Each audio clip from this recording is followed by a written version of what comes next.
Quem foi Leonel Brizola? Quando Leonel Brizola morreu, em junho de 2004, os obituários pipocaram nos principais jornais do mundo. O espanhol El País chamou o líder do trabalhismo nacional de o velho leão da esquerda brasileira e também de um radical apaixonado, inconformado e polêmico, sempre do lado dos trabalhadores. Para o norte-americano The New York Times, Brizola era um ardente populista. No Los Angeles Times, ele apareceu como um dos mais notáveis políticos de esquerda do Brasil. Na Inglaterra, o Independent classificou Brizola como o defensor dos mais pobres entre os pobres. E o Guardian como uma das figuras de esquerda mais dominantes e divisivas na política brasileira no último meio século. E como o orador público mais talentoso do país, além de anti-americano fervoroso. Nada disso era mentira.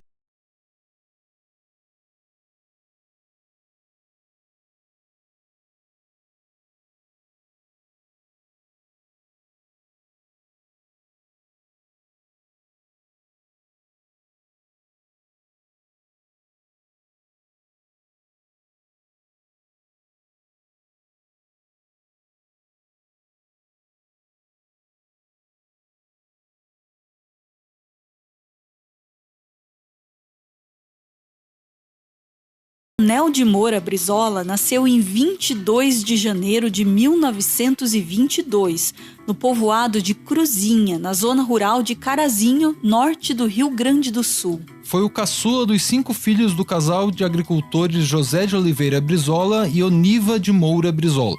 No início, não tinha nome, por causa de um impasse na família. A mãe queria chamar o filho mais moço de Itagiba, um nome indígena. O pai preferia homenagear um parente ou um amigo. Sem nome, nos primeiros anos o menino era chamado apenas de Gurizinho. Até porque no ano seguinte ao seu nascimento estourou no Rio Grande do Sul a Revolução de 23 e dar um nome ao filho se tornou uma das menores preocupações do pai. José de Oliveira Brizola foi lutar a guerra ao lado dos revolucionários maragatos na tentativa de derrubar Borges de Medeiros, que comandava o estado há 20 anos. Um conflito meio suicida, marcado por ódios antigos e pela guerrilha rural. No entanto, bem mais civilizado do que o anterior, de 1893, quando o barbarismo e a degola fizeram uma carnificina no Rio Grande do Sul. Brizola pai acabou assassinado depois de assinada a paz e terminada a Revolução, em uma disputa pessoal que era uma sequela da guerra. O corpo inerte voltou para casa no lombo de um cavalo e foi exibido à família. Quando o Gurizinho finalmente ganhou um nome, aos 4 anos de idade, foi em homenagem a Leonel Rocha, um dos líderes dos Maragatos. Que a gente falava muito em Leonel Rocha, que foi um dos comandantes da Revolução de 23 lá na Serra.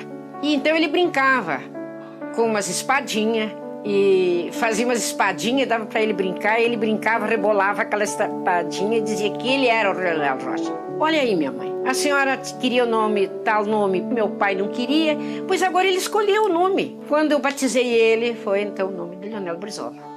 Brizola foi alfabetizado pela mãe, uma camponesa que criou os filhos sozinha. Depois, concluiu o primário na cidade de Cruzinha, morando na casa de um pastor metodista, onde era o responsável por alguns afazeres domésticos. Aos 14 anos, com uma passagem de ida paga pelo poder público, chegou sozinho a Porto Alegre, uma cidade de então 300 mil habitantes, para continuar os estudos. Na capital, para se sustentar, trabalhou de engraxate, carregador de malas e ascensorista de um hotel. Também foi funcionário do Departamento de Parques e Jardins da Prefeitura de Porto Alegre. Nesses anos, ele se formou técnico rural, cursou supletivo e participou da fundação do Grêmio Estudantil do Colégio Júlio de Castilho. Depois, em 1945, entrou para o curso de Engenharia Civil da Universidade do Rio Grande do Sul. Era o último ano da ditadura instituída por Getúlio Vargas.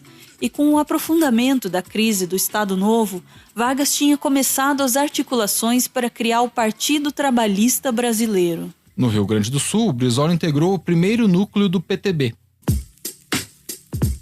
Por uma dessas ironias da vida, Getúlio era cria política de Borges de Medeiros, o presidente de província contra o qual o pai de Brizola tinha lutado mais de 2 décadas antes. Logo depois, em 1947, Brizola se elegeu deputado estadual pelo PTB antes mesmo de se formar engenheiro. 3 anos depois, ele se casou com Neuza Goulart, a irmã de João Goulart, o presidente que seria deposto pelos militares em 1964. O padrinho do casamento, Getúlio Vargas. Nos anos seguintes, Brizola começou sua subida política de fato. Foi reeleito deputado estadual, se tornou líder do PTB na Assembleia Legislativa, foi eleito deputado federal e depois prefeito de Porto Alegre e governador do Rio Grande do Sul. Suas gestões, tanto na prefeitura quanto no governo do estado, foram marcadas pela construção de escolas. No estado, foram quase 6 mil novas escolas primárias, 278 escolas técnicas e 131 ginásios e escolas normais. Caco Barcelos, o famoso e premiado jornalista da TV Globo, já falou a respeito disso. A escola era boa? A sua escola não? Olha, eram as escolas sempre escolas públicas, que o bairro é muito pobre, graças ao Brizola. E por isso você virou Foi brizolista? essenciais. Você foi brizolista? É brizolista? Não, eu não sou brizolista, nunca tive nenhum partido, mas eu sou um grande admirador dele, que era chamado de o governador dos pés de chinelo. Sabe por quê? Porque quando ele chegou, era prefeito, lembro que foi lá no nosso bairro, e disse, acho um absurdo, nessa terra, lá no Rio Grande do Sul, eu nunca vi um cavalo sem ferradura. Como é que nossas crianças estão descalças? Eu nunca vi um bezerro abandonado nessa terra e tantas crianças dormindo na rua. Isso não pode acontecer. Um tênis para cada um. Meu primeiro tênis que chute veio da escola do Brizola. Você chegava lá às 8 da manhã, podia sair às 6 da tarde.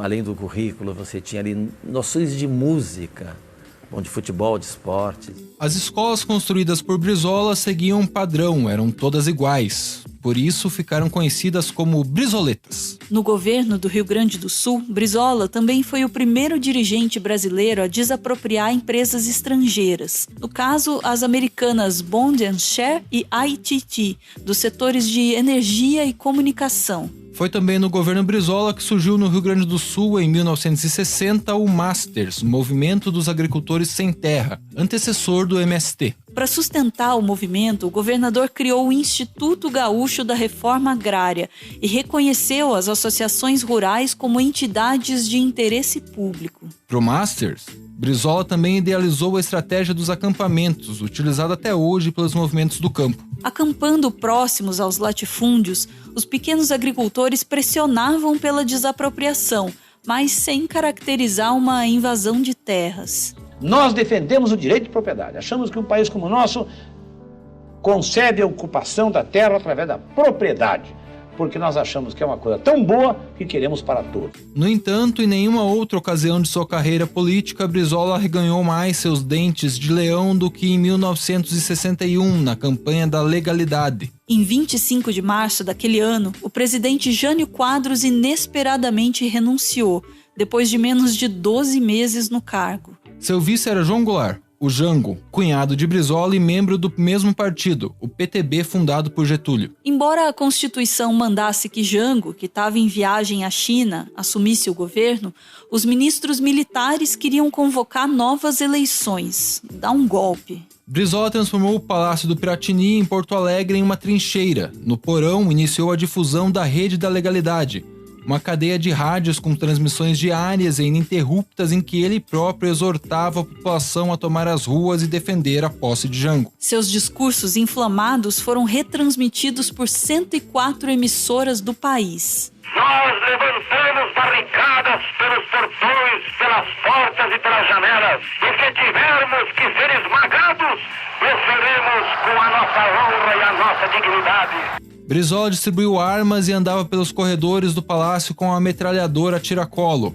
Não cedeu nem mesmo quando o alto comando militar ameaçou bombardear o Piratini. O clima de iminente guerra civil durou 12 dias, até o comandante do 3º Exército, general José Machado Lopes, responsável pelos estados do Rio Grande do Sul, Paraná e Santa Catarina, se colocar ao lado dos legalistas. João Goulart voltou da China e assumiu, mas sob um outro regime, o parlamentarismo, por causa de um acordo costurado às pressas no Congresso. Mas impuseram, numa madrugada, o parlamentarismo.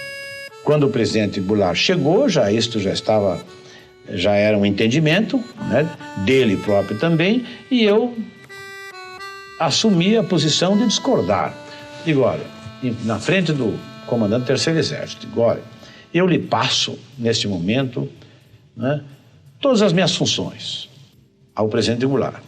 Digo, eu compreendo, né, a sua posição, mas eu quero deixar clara a minha discordância. Eu acho que esse Congresso violou a Constituição e penso que nós deveríamos exigir a posse do presidente com todos os seus poderes e, se necessário, convocar a eleição de uma constituinte para restaurar a Constituição. Mas eu não crio dificuldades.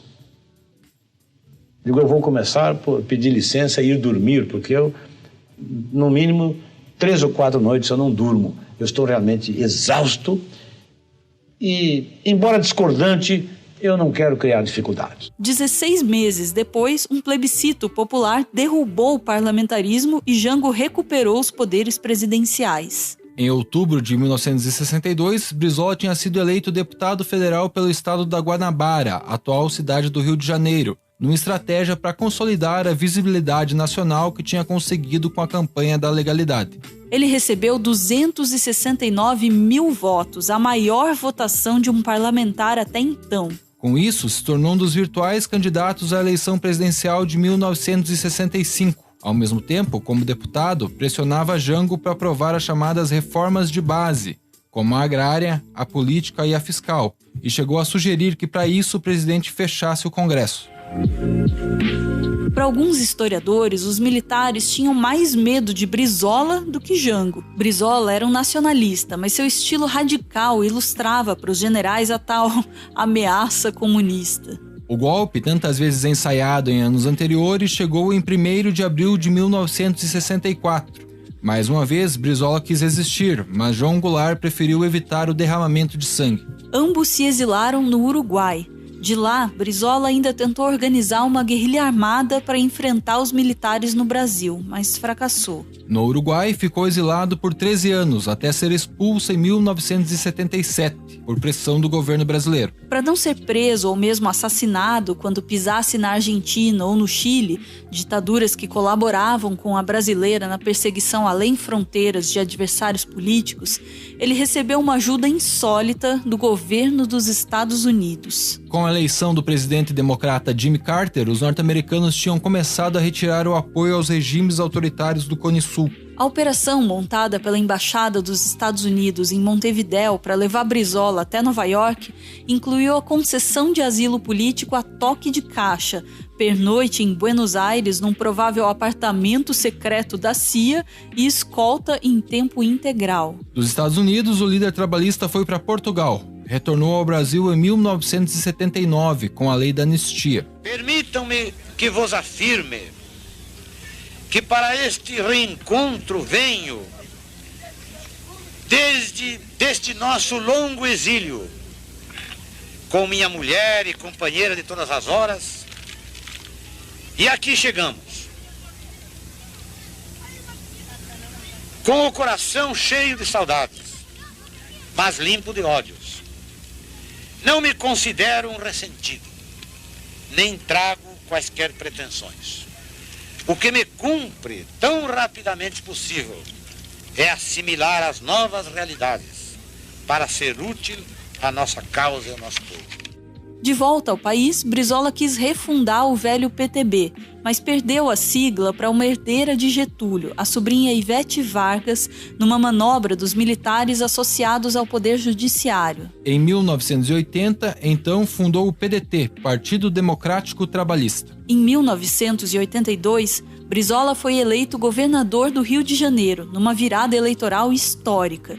Tinha como vice o famoso antropólogo Darcy Ribeiro. A eleição por pouco não foi fraudada pelos militares com a ajuda da empresa Proconsult, responsável pela totalização dos votos. O esquema veio à tona graças à apuração paralela do Jornal do Brasil. No Rio de Janeiro, como no Rio Grande do Sul, ele voltou a fazer um governo que ficou conhecido por construir escolas, os chamados CIEPs, Centros Integrados de Educação Pública, ou Brizolões. construiu também a Passarela do Samba. No entanto, muitos apontam que sua política de proibir a polícia de subir os morros colaborou para a consolidação do poder do tráfico nas favelas cariocas. Quando concorreu nas primeiras eleições diretas para presidente, em 1989, Brizola era considerado um dos favoritos, mas foi desbancado por Fernando Collor e Lula e nem chegou a ir ao segundo turno. Ele ainda foi eleito mais uma vez para o governo do Rio de Janeiro, em 1990, antes de passar pela pior derrota eleitoral da sua vida nas eleições presidenciais de 1994.